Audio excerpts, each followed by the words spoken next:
Atadwe adehia wo DENYASE nananom atena nkonya ene amanfo nyina na ate denne esanse DENYASE HEMAA nana ADUTWEMWAH BONIN na wotoso miensa otwede mponyankopon ene nananom ede ne che DENYASE man no enfie pore aduasa enumunie eno nti esanse penye se do nim koni agina atwenwa no ne ntena ena sanananom so no otwede mponyankopon ye bi mawo aseda chenchirinchi ena wode ma otwede mponyankopon se wode hu afofie no ama afe akwa aprabeto won fie so enye ni penyina na enya ne sei eno nti enne DENYASE HEMAA nana ADUTWEMWAH BONIN na wotoso miensa enya enne ena wanya emfie aduasa enum ne dano nsoso de esi ye papa enne eye ewukude eno nti enne tiri nkwano ayemienu esansa nyankopon ene nananom ehira na HEMAA eno nti se ne wohwe a nananom na omani age a emumma nananom HEMAA nananom mpanyimfo enne atena nkonya omani age a omo etwemomome a omoje na HEMAA tata ede no aba eyedwabo ase na HEMAA so na atena ne sekomu fefefa wochia eye na hemfo anaso wochia na mamanfo na HEMAA pia waye amano ayefe na HEMAA fefe odudu obribie wo ahene wo abrempon semenhia a waba maginya seman ayefe enne unu abema na natere de hene munyina muti enkwa enne yade na esanse na eye DENYASE HEMAA wonfa ne nyameso munni agoro ne ntino ene ye bi hu se nananom asofo won soso sebie son sebie nyado omode wo mani monyam ababeta na HEMAA echi ene de enigie ne de momome no de ehia ne se wo sisie na wo wanan a wo sewie a wadwonkunu waposo enye wo ya enigie ne de ene ebuso ewo DENYASE Medin edema me foze de ohose yesom nananom ye ohose yesom Ghana ni ntena enne yenso so yaba ye ne DENYASE manyi ha ebebomu ne ye de aseda mu twede mponyankopon enne nananom se ade a waye amaye eye ye fe eboro ya adwene enne ye ntiase so trade hene woni ne mpanyimfo enne adura na won achia na HEMAA fefe ene da ho fe no esen da sanzo so ena otukruwe ne krawe enwoma so otumfo state to so emienu na chia me panyi enso so de nanim onyam ebetachi na sade amamre ne amane etie no se nananom tena so se ya atena nkonya ebe ma nananom atena se ene aha ena fe so enne eye that's from kunti anase ya fofi denite etiri nkwanse enso so eka njibe mo odumfo nyame wona yadawo na nyadie wona tetempanimfo anantiye abedu ya pan yiso ene dei ayeda soronko a waya mayen awrade enim se awiransremen eto yesu die wadom so ebedoso amayen yeda wase bebre nana ADUTWEMWAH boni otoso miensa awrade ebra na wadane maame yemu ono na wawrade wonim no na wo boni din esiesie no se meba nisiesie o na masoma se kodwiri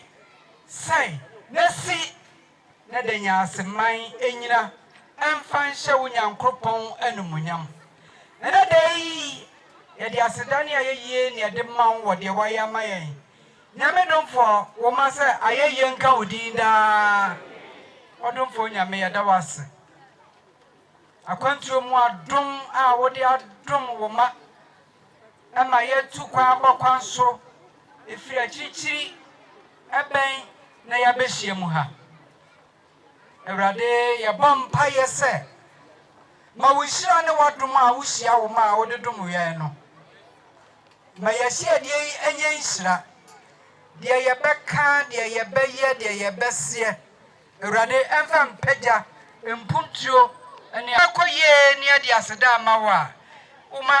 deɛ yɛka ne sɛ wo din nkutoo na nhyira animunyam woma yɛabɛyɛ nyinara wo ɛnam kwa so a ɛba gya wɔn brɛbrɛ bɛduru asomdwe mu yɛbɛwie no yɛbɛyi wɔ ayɛ aka sɛ nyame wayɛ deɛ yɛ yɛhyira wo din Yesu Kristo wo din mu nti amen.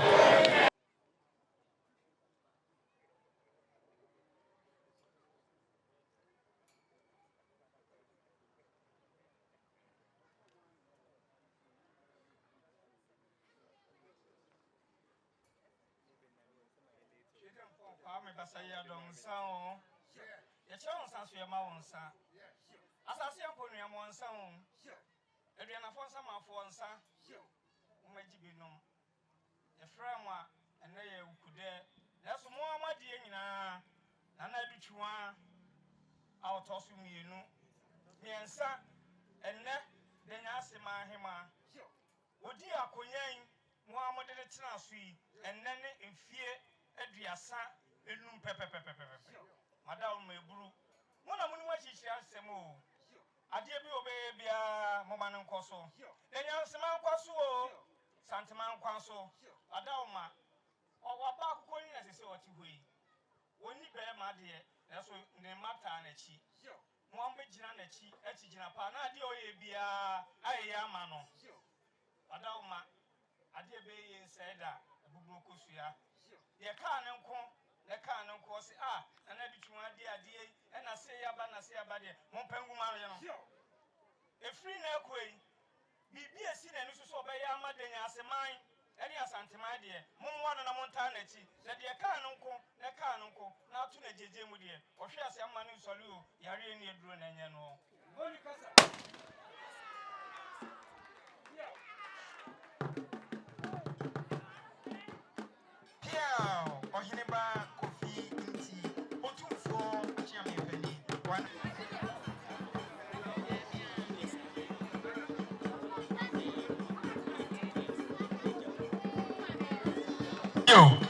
Puano Roman Catholic Church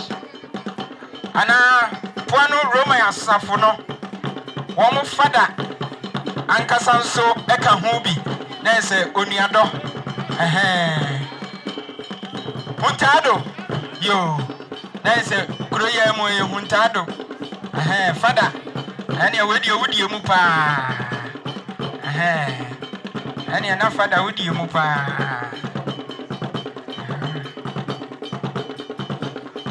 Madaroma ya na mama betire akofe mama ye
yɛsrɛ mo ɛkyɛhyɛ wo a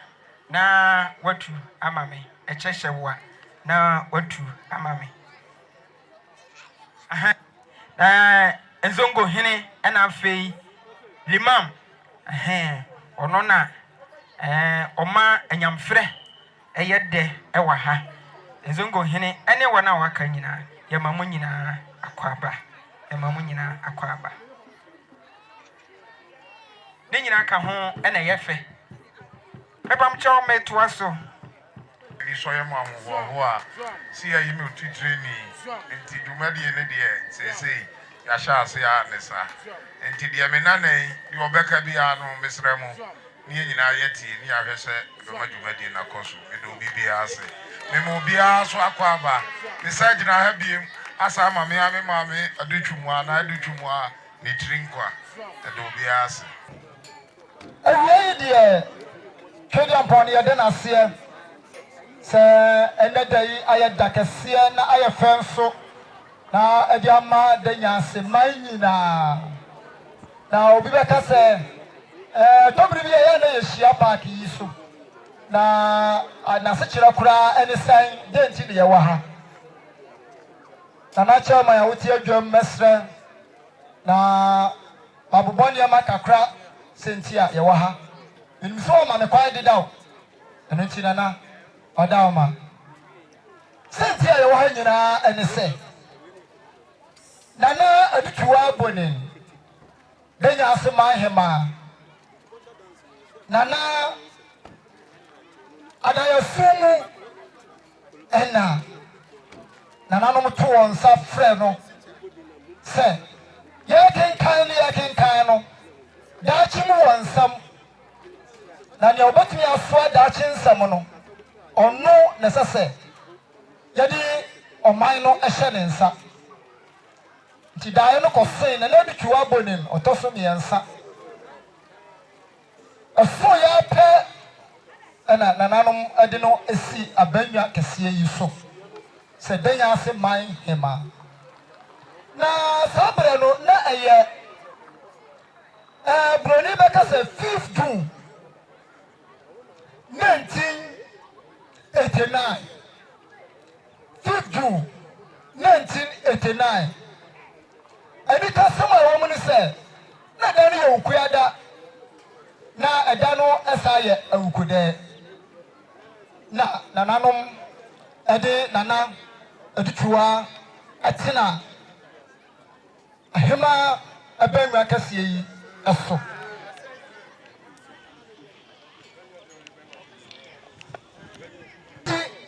nana tena HEMAA akonnwa yi so yi yɛbubu nane saa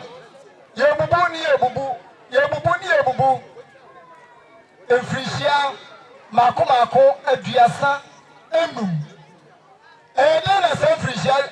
maako aduasa enum yi ɛbaayɛ wakyerɛ mu sɛ efi apem ahankono aduɔwɔtwe ankono bosome a na ɛyɛ nsia da na ɛtɔ so enum okenkan na de besi ɛnnɛ mfie mpem mmienu sɛnea ɛka no no ahanu aduonu nan a na ɛkyerɛ sɛ wode saa 5th June yi anaasɛ bosome nsia da ɛtɔ so enum ne aka ho a na ɛkyerɛ sɛ wobɔ tifiri mu pɛpɛɛpɛ a na wanya saa mfirinhyia aduasa enum no na ɛno na nana sɛ twɛdi ampɔn ayɛ na ade kɛseɛ ɛte sɛ yi na HEMAA akonnwa yi watena so de a na bɔne bia ɛnka no a ɛneɛ na saa de a ɔbɛbɔ dwadantaa aframa nyinaa sɛ ɛnɛ otumfoɔ nyankopɔn ayɛ na ade kɛseɛ ama no adehyeɛ ma nananom sei enti na ma ɛnɛ yɛhyia ha nana ahyia ha sɛ mfirinhyia aduasa enum a ɔtena HEMAA akonnwa yi so yi wɔhyɛ ne fa na awia yi sɛnea ne kasa ɛfa no no bɛda mu nyinaa ase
Shegum, Emma Jumadi Kessi, Nananom, Sofo, Penifo, Eshim. We a tribute to a free Nana ADUTWEMWAH BONIN, our Tosumi and Sa, Nema, what in team. Please, I will crave your indulgence to read the citation in the Queen's language. From the children of Nana ADUTWEMWAH BONIN III, in celebrating of her 35th anniversary as Queen of DENYASE traditional area. To our beautiful mother, on the joyous occasion of her 35th anniversary as Queen of DENYASE, we, her children, wish to honor and celebrate her for the remarkable role, model, and inspiration she has been to all of us. Her unwavering commitment to our community has touched countless lives and left an indelible mark on her community as well as her children. Her visionary leadership in founding DENYASE Mine Preschool has provided the children of our community with a strong educational foundation, while also easing the burden on their hard-working mothers. This initiative alone speaks volume about her foresight and compassion, and we are lucky to have been able to go through this journey with her. Her dedication extends beyond our community, reflecting her boundless energy and commitment to service. Her efforts go unnoticed. Her genuine connection with people, always welcoming them no matter who they are, no matter who they are. Her caring and loving instincts have molded us into people we are today, and we will forever be proud of her.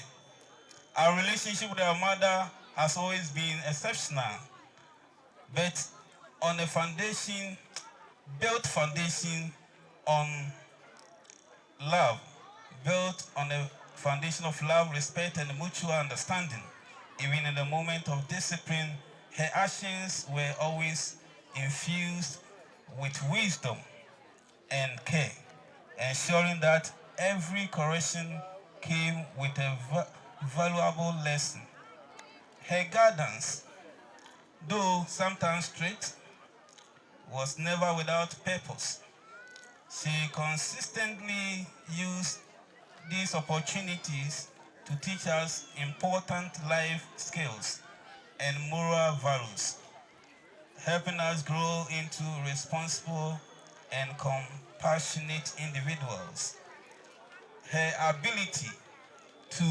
balance discipline with affection, has strengthened our bond, making us not only better people, but also closer as a family. Through her nurturing and insightful approach, we have learned the importance of integrity, hard work, and empathy. Her kindness and generosity are evident in her numerous charitable acts, from donating clothes and footwear to supporting and securing funds for the unfortunate. Our mother will always include us in everything that she was doing, which not only strengthened our family bond, but also instilled in us the importance of community and service. Whether she was organizing a community event, working on a charitable project, or brainstorming new ideas for the preschool, she made sure we are part of the process. We remember the countless nights spent preparing for events, discussing plans and executing them as a family unit. Through these experiences, she taught us valuable lessons about teamwork, perseverance, and the joy of giving back. Her inclusive nature made us feel valued and important, nurturing our own sense of responsibility and compassion. By involving us in her endeavors, she not only shaped our character, but also inspired us to carry forward her legacy of love, dedication, and community service. At our younger ages, we didn't understand much, but as we have grown, we realized the importance of her work and also our involvement. Although all the challenges and the difficult times, we always believe in her. Her strength and resilience have guided us through every obstacle. And today, we see how all those efforts have paid off in the flourishing of our family. Today, as we celebrate her 35th years of extraordinary service, we also celebrate her as a beacon of strength, love, and wisdom. Her legacy of leadership and compassion inspires us all, and we are incredibly proud to call her our mother and our Queen Mother. May God continue to bless her with wisdom, strength, and good health as she leads us with grace and love. May He guide her in all her endeavors and shower her with her divine favor. With all our love and adoration,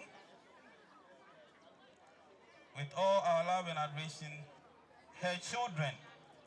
Bafo Kwajo Boatin, Patience Nana Equia Nkrumah Boatin, Precious Mami Efia Fuluwa Boatin, Solomon Kofi Aje Jr. Boatin. Thank you.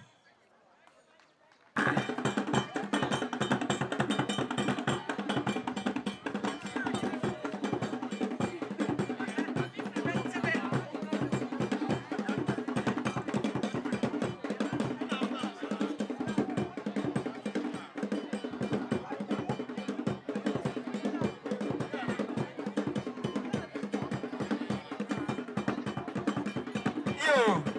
what do you want? Yo. Nana amwafo mahima onoso nkene ya ukude abebre na ekoso enso se da bi me ma wonko a wontina ho metwitwa de me ye bia so na maba beta wachi nana me akwaba ndamase afei me a me ba made nyina yewra otumfo na me na konfinti so wentia ho a wonko asima me na minko ame bana ma beta wachi fiti anopa na obaye na me akwaba na me masofo mpanyimfo every 10 o'clock non to no pay but suffer felix and then ya papa sofpanyin suffer wakings oda puano session pano matedis na de munyina and then asofo mpanyimfo nyina ba aha ebebo mpaye ma me ayamia nananom foundation association and I say Rebecca say nananom a omowo Methodist esum nsemo amuhui free anopai dwumadi woma akra enchimodeko meda empanyimfo a wo DENYASE ma eye asanteman tiase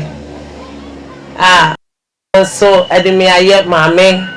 prekupa metai omachi ewo omo ekoanimo da mfu a ewo DENYASE mem ha omo ye sia nano a ebusia mpanyimfo a omo ayiyi omo ebusiafo a omo wo kroman mu nyina DENYASE man mu nyina omo mra no mama mitrenkwa medamu nyina ase nananum a mo baaye nananum a mefo am free ni benchem baaye beta machi kadetefo ene DENYASE man secondary school de bia mitukwan a headmaster odo omo bebo michidam mekan makanisei a teacher for Mr. Steve and then Mr. Steve almost so and I organize it here. Me am Iman Casapreco. I almost say Nana ya de tent na ujuma de ni na e beba best sponsor na ya so wasem na ya fa bibia so posters ane banner ane books exercise books amu hwen omo the 500 ana a device menchema me school for wo DENYASE mem hanyina sense kan CIC ya echusu 8 schools I want DENYASE mem ebe football and as ABC nkai ema o say enam santi o de ba no ma chama schools ni nyina edamwase kasa my idea papa me ba ma de nyina na every year apostle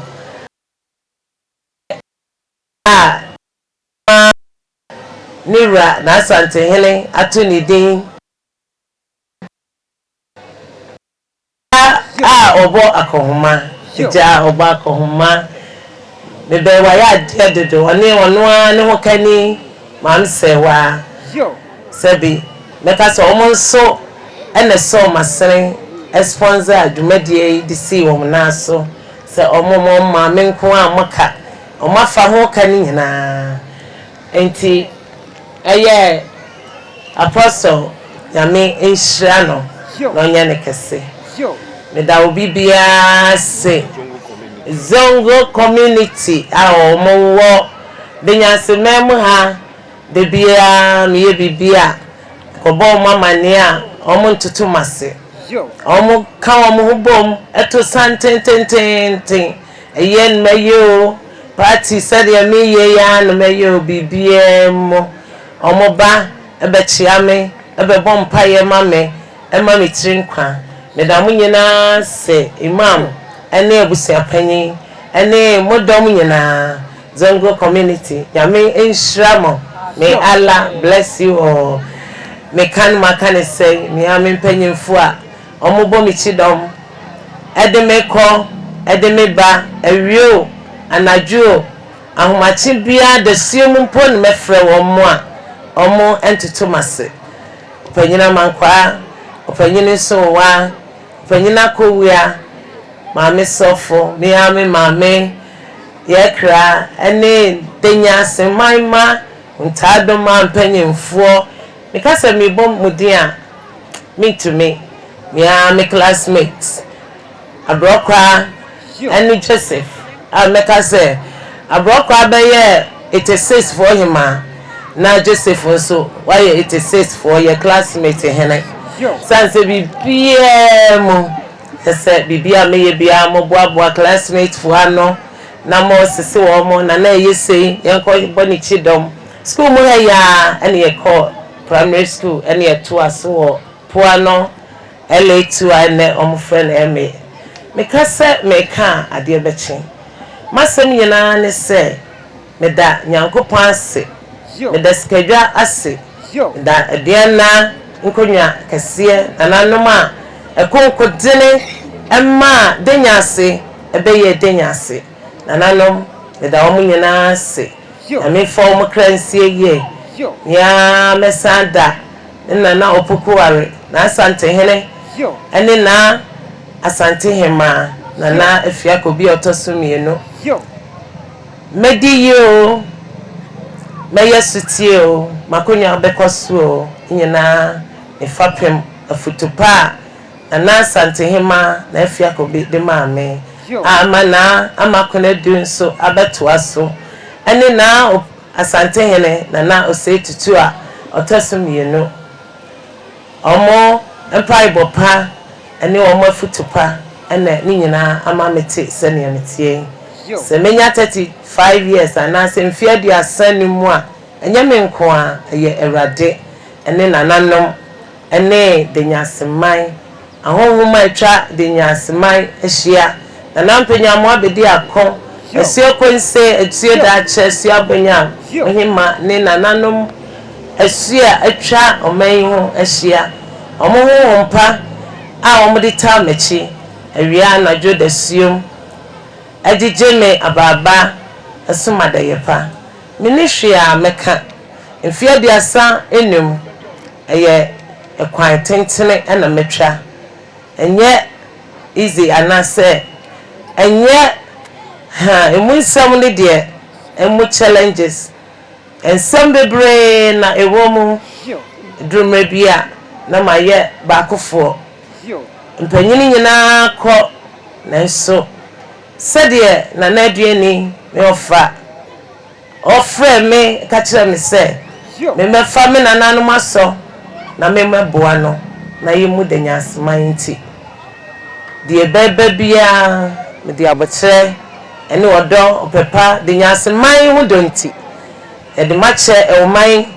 na ye ne ye se me hwe se papo boni o yawo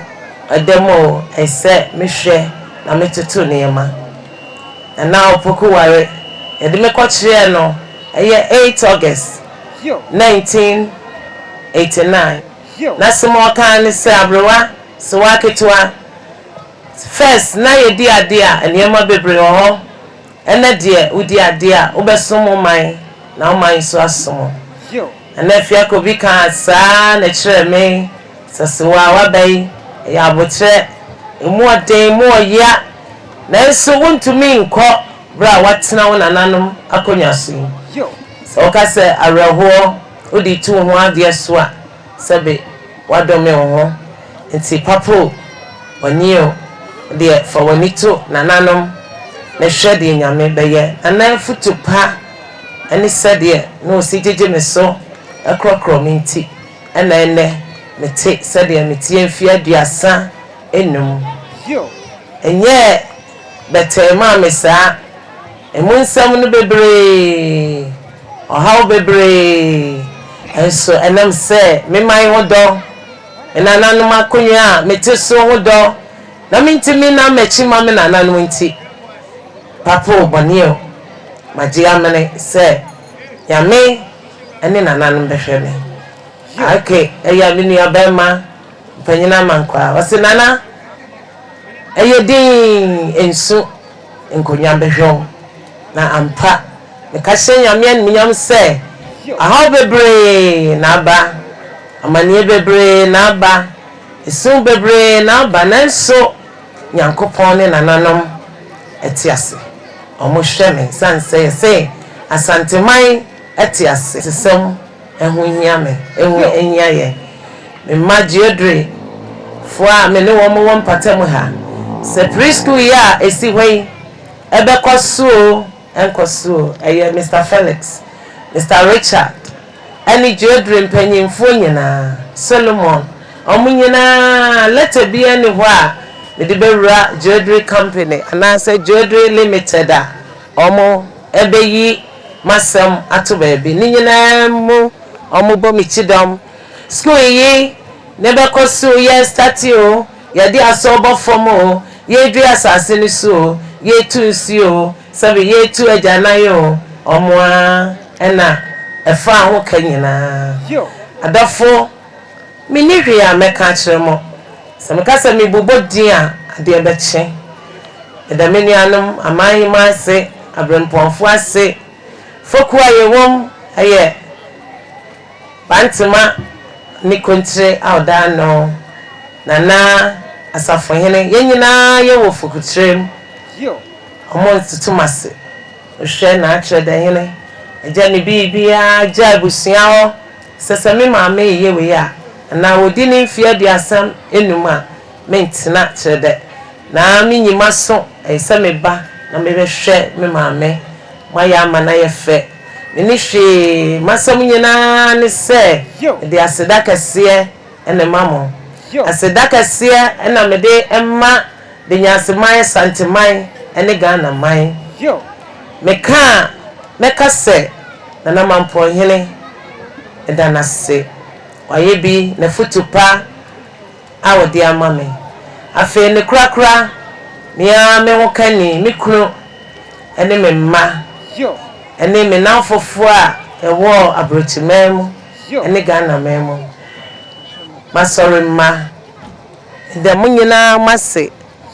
me ni hwe de meka ne se adechen na se mote se akoko eboni a na mo maame adicho aboni otoso me ensa DENYASE HEMAA me ne me manfo DENYASE man ene edamase a esa edamase if I'm trying to RC primary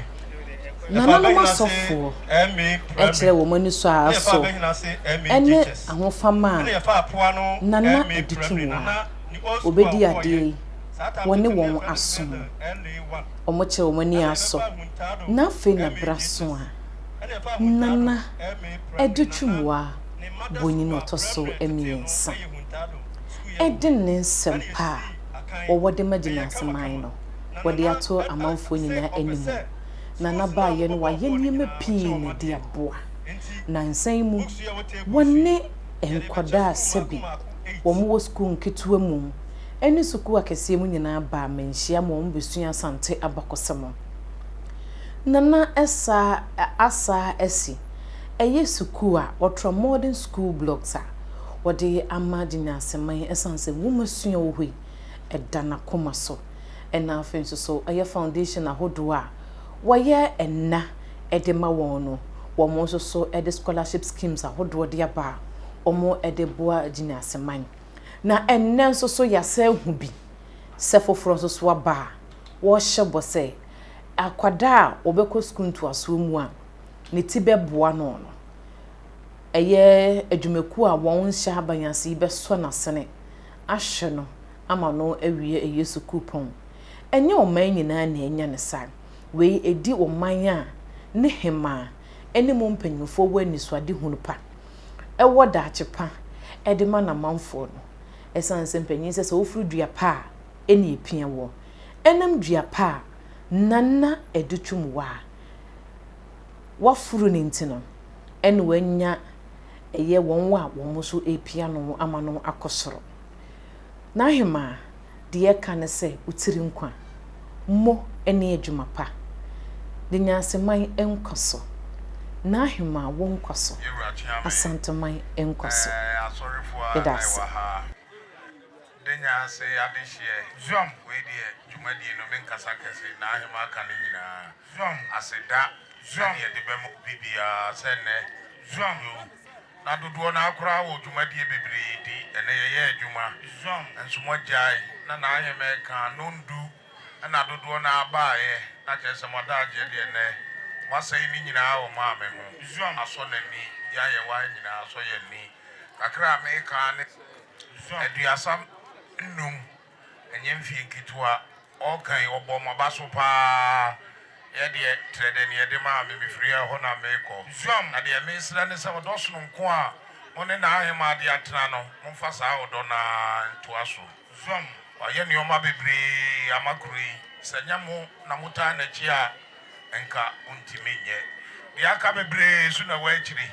na ne so manta na chi a sade aduasa num no aduasa miensa no enum no 35 years no samo anye sa untimi yenim se mra ya aka eda yenim yi sa achitai na mesre mu menim se mobeye montama me achi na mobeye bia daye bia na nanom beso na beba ne tri a opeso ye no motachira ebebem ya se da so mary ade se na wa madwumadi akoso kama amaye na bibia obi afri ba ye bia no nanu ni yankopon ebeta yi nyina ye chi ni asa akoba bia ye fri ba ye aseda kase aso nkoma ye wura asante hene nti na ye nyina yete ha one na asante hema nti adofo me de obi bia se na kakra meka no dasaburu yo senior yenim se ono so foundation ni bi na King Jesus Charity Home nti ono Adam nana osi to university level no obehwe oba baako bema baako afiri DENYASE mamu for free nti ye no ka kire oba na wontwa SS ni ye otwa wie se kim ye de to nsanua no na so no na adi nkunimu a ye hwe na kozi so obewie wo de ane se obeto gare ni asi kira ma okona enimu a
I want to suffer.